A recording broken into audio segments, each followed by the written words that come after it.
Welcome everyone to another Ref Brandon and the Todd Family YouTube video. Wherever you are, whatever you may be doing, thank you so much for making Ref Brandon and the Todd Family a part of your day. We appreciate it. If you jump on here this Monday evening, feel free to leave a comment in the comment section down below. Make sure to give the video a like, a thumbs up. If you have not yet subscribed, please do so. Share the video on all social media platforms.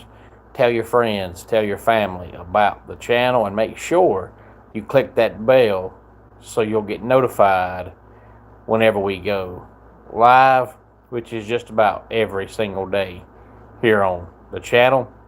Now, one day last week, I want to say it was Friday, but I could be wrong, but one day last week, I went over Phil Steele's projections and his preseason predictions for the Big 12. Good evening, Kevron. Glad to have you here. As always, and every day is a good day to be a Clemson Tiger fan. And the reason why I did the Big 12 was only because we had just had Big 12 media days. And when these conferences have media days, if you pretty much listen to any college football talk or watch any college football talk from a national perspective, they're going to mention the Big 12 because they're having media days. So a coach is going to say something to garner attention. A player is going to say something to garner attention. So I thought, hey, you know what? Since the Big 12 is fresh on everybody's mind, let's go ahead and talk about the Big 12 preseason predictions. Now, tonight we'll do Phil Steele's preseason predictions for the ACC and the Big 10, and then we'll do the SEC either later on this week or maybe next week. But I don't want to do all three in one video. That seems like a little bit too much. So we'll do the ACC tonight and And the reason why I'm doing Phil Steele is because Phil Steele is the college football guru, the college football experts. If you've never followed Phil Steele stuff, you should, because I think about the only thing he does is college football. He's kind of like Joe Lunardi of college basketball. You know, college basketball will end, the first Monday in April, and the very next day, if not the next day, by that Wednesday, Joe Lunardi's already releasing brackets for next year's college basketball March Madness tournament, because he only follows college basketball that anyone knows of. Because if you mention Joe Lunardi, people know, oh yeah, that's the college basketball guy. Well, Phil Steele is kind of to everybody's knowledge, the only thing Phil Steele watches is college football. And most of these preseason prognosticators put out their magazines, and each team gets a paragraph, a page. Phil Steele puts his out, and each team gets about 10 pages. So the man does his homework. There's only one complaint that I have out of his preseason projections, and I'll tell you what that is after I give you his prediction. I don't want to give too much away or find a downside to make you not want to hear it before I do it. And then after I do the ACC predictions and the Big 10 predictions, I'll tell you what my one and only complaint is about Phil Steele.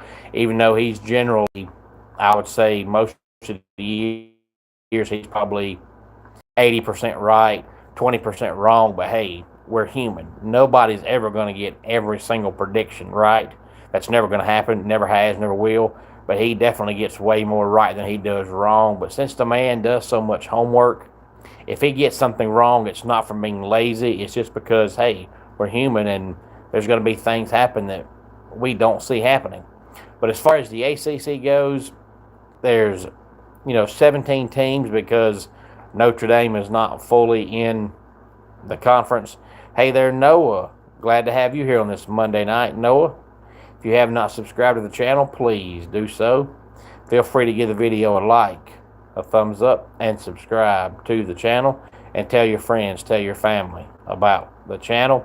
But in the ACC, he's got Miami picked at the top. And then we got a three-way tie for second place with Clemson, Louisville, and SMU. And I'm reading those off alphabetically. And then we also have a three-way tie for fifth place with Pittsburgh, Virginia, and Virginia Tech. And then we got NC State in seventh place. And then we got a tie at ninth place, Georgia Tech and Florida State. And then we got Duke, 11th. And then we have a three-way tie for 12th place, North Carolina, Wake Forest, and California. Are you asking me if I have 1,000 subs? If that's your question, then the answer is yes, Noah, but I think there was a mistype in your question. So I'm not exactly sure what you're asking. But if you're asking if I have 1,000 subs, the answer is yes. If that's not the question, I'm sorry, I'm misunderstanding it. But again, I don't think the question came out exactly the way you were intending on asking it. So I'm going to answer it the way I think you meant it. And then we have Syracuse 15th, Stanford 16th, and then the Eagles of Boston College are bringing up the rear in 17th. Now, as far as the Big Ten goes, we got a three-way tie at the top with Ohio State, Indiana, and Oregon. Oh, you're asking me how did I have 1,000? Well, it's a daily grind. It's a lot of work, and it's a lot of promotion because people don't know about a YouTube channel unless you tell them about a YouTube channel. So you have to constantly remind people, constantly tell people, and keep it fresh on their minds because people's lives are so busy that if you just tell somebody something one time, more than likely they're probably going to forget in the next 20 minutes, not intentionally, just from being so busy. So you have to constantly give reminders so it stays fresh on everyone's mind, and you have to put in a lot of work because if you have a YouTube channel but you only post once or twice a month, then people get the hint that you're not really taking it serious, because if you were, you'd post more. So you have to prove to people that you're serious about it. So you have to do an almost daily grind where you're always doing something to prove to people that you're serious about it and that you want to do it and you want to see this grow. And you have to prove to people that you're the same person on YouTube that you are in real life, because some people, use a certain YouTube persona. I guess they think they're on a TV show or something and they want to have a character and they act one way, and then you meet them in real life and they're completely different. Well, then all of a sudden, people lose respect for you because they say, wait a minute, that's not the same person I saw on YouTube. If that's who you really are, I don't want to watch you. But everybody that's met me knows that I'm the same person in real life I am on here. I don't use no persona. I don't use no gimmick. I don't try to be entertaining. This is who I am all the time. So if you ever meet me in person, feel free to walk up to me, shake my hand, and talk to me. I'm the same guy in person I am on here. I don't change. I'm this way night and day, but it's a daily grind where you have to prove to people that you're serious about it, because it's kind of like filming a TV show. No, it's not TV, but if you say, hey, we're going to film a TV show, and then you get your characters and you get all your people ready, and then you film one episode, and then for the next 6 months they don't hear from you, then they're going to be like, well, he's not very serious about that, because you can't film a TV show once and put it on TV. You've got to have at least 8 or 9 episodes. So obviously he's not serious about it. Within the next time you call them, they're not going to answer. If you have a YouTube channel and you post a video and then you don't post for the next 3 months, then people say, well, he's not serious about it. Who in the world starts a YouTube channel and puts up a video every 3 months? He's not serious about it. So you have to post, if not every day, almost every day, to prove to people you're serious about it, and you have to do something that's different and unique. Because I've said that from day one here on this channel, Noah, because there are so many YouTubers out there. There are millions and millions and millions of YouTube channels and YouTube accounts, and a lot of people focus on one certain sport or one certain team or one certain thing, whatever that may be. So if you get on YouTube and you're doing something that's already being done by thousands and thousands and thousands of people, it becomes repetitive. So that's why on my channel, there's a variety. That's why on my channel, I also do countdowns. On my channel, I do dad jokes. On my channel, every once in a while, I get my wife on here, and she's been in 4 or 5 videos. Every once in a while, we go on vacation and do a video. So my channel is not just a sports channel. It's a sports, entertainment, variety, comedy channel. That way, there's something for everybody. So if you don't like sports, there's still something here for you. But we have the 3-way tie at the top with Ohio State, Indiana, and Oregon. And then we have USC in 4th. And then we have a tie at 5th place with Michigan and Penn State. And then we have a 2-way tie at 7th place with Iowa and Washington. And then we have a 3-way tie at 9th place with Illinois, Minnesota, and Nebraska. And then we have a 3-way tie at 12th place, Northwestern, UCLA, and Wisconsin. And then the bottom 4 at 15, Maryland, 16, Rutgers, 17, Michigan State, and 18, Purdue.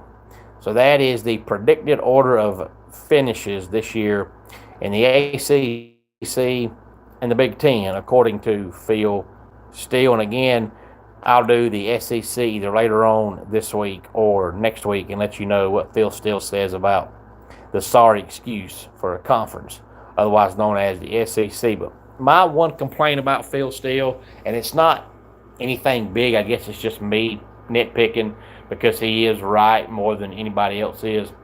But if you followed the channel for a while and watched last week's video when I did the one on the Big 12, at the top he had 1 through 4 if memory serves, but I think he had like a 6-way tie for 5th place. And then if you paid close attention to tonight's 2 list, in the ACC he's got a 3-way tie for 2nd, a 3-way tie for 5th, a 3-way tie for 12th. In the Big 10 he's got a 3-way tie for 1st, a 2-way tie for 5th, a 2-way tie for 7th, a 3-way tie for 9th, a 3-way tie for 12th. There's not going to be that many ties. And even if there was, there wouldn't be because there's tiebreakers. So even if there was that many ties, you wouldn't have a tie for 1st place. One would go to 1st, one would get 2nd, one would get 3rd based on tiebreakers. So you can't possibly have that many ties. But if you could, you wouldn't. There's not going to be that many ties. But it's almost like there's that many teams that are so close to each other, either coaching-wise, schedule-wise, or talent-wise, or a combination of those, that he's scared to put one team above the other because it's too close to call. So instead of putting one team 2nd, 1 3rd, 1 4th, he says, oh, way tie. There's not going to be that many ties. So if I had a complaint, that's what it would be. You know, don't give me SMU, Clemson, Louisville in 2nd. They're not going to tie. One of them's going to finish 2nd, one of them's going to finish 3rd, or one of them's going to finish 4th. Pick one. Don't be scared to go out on a limb and pick one. Whichever one you pick for 2nd, pick them whether they got the best coach, the best schedule, the best roster, the best quarterback, the best home fan base. I don't care the reason, but pick a reason and put a team in 2nd, one in 3rd, one in 4th. Put a team in 5th, one in 6th, one in 7th. Pittsburgh and Virginia Tech are not all going to finish with the same exact record. It's not going to happen. Look at the Big Ten. Ohio State, Indiana, Oregon are not going to tie for first place. One's going to finish first, one's going to finish second, and one's going to finish third. Pick one and tell me who it is and why. Don't just say, well, they're so close, I'll give them all 3 first place. No. 3 teams can't be that similar. One of them has a more favorable schedule. One of them has a better coach. One of them has a better quarterback. One of them has a better fan base. There's reasons that separates the teams. They're not that close. Otherwise, when the rankings came out each week, you'd have 25 teams that were all tied. No, one team is always better than the other one on paper in some way, shape, or form. Now, it might be completely different once the season starts, but when the preseason stuff comes out and you look at these teams on paper, there's something that separates each team. Find what it is that separates them and put them in that order for that reason. Don't give me all this mumbled up, jumbled up mess with a 9-team tie at second and a 5-team tie in fourth. That's hogwash. Somebody ahead of the other one. Tell me why. Give me the reason. But don't give me all these ties. But outside of all the ties, you can't really complain much because he is right most of the time. But there's no way you're going to tell me that in the ACC you're going to have a 3-way tie for second, a 3-way tie for 5th, a 2-way tie for 9th, a 3-way tie for 12th. That's not going to happen. One of those teams is going to finish above the other one. But any thoughts on any of this, please feel free to let me know. Let's go ahead and get our dad joke of the day in here. What do you call a spider in Baghdad? An arachnid. And that does it for today's Ref Brandon and the Todd Family YouTube video. Until next time, life can be over. Tell your friends and family how much you love them.